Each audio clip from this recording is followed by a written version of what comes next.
मालकी जमिनीवरून रस्ता, वीज लाईन टाकली असल्यास मोबदला मिळतो का?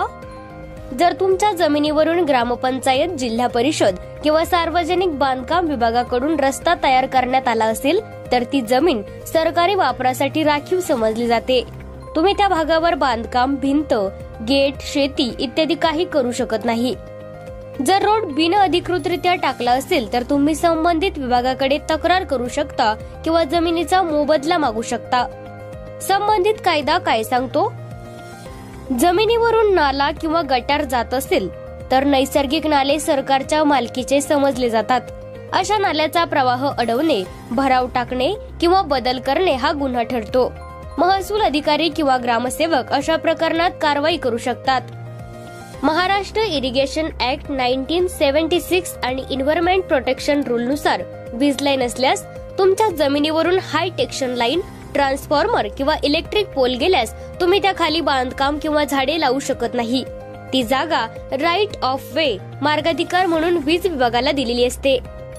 जर नवीन लाईन टाकायची असेल तर विभाग तुमची पूर्व परवानगी घेतो, परंतु जमीन संपादन न करता फक्त वापराचा हक्क घेतो. भरपाई मिळू शकते का?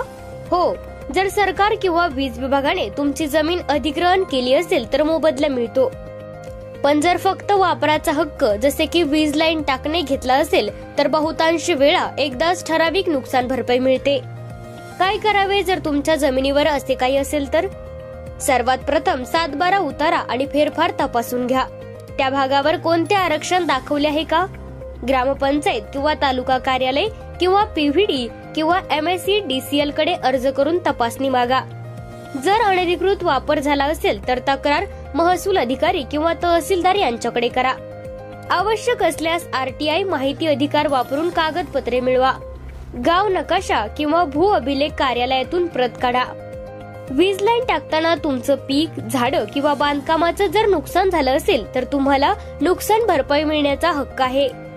MSEDCL किंवा महावितरण विभागाकडे यासाठी अर्ज, पंचनामा अहवाल सादर करावा लागतो. काही प्रकरणांमध्ये एकदाच मोबदला दिला जातो.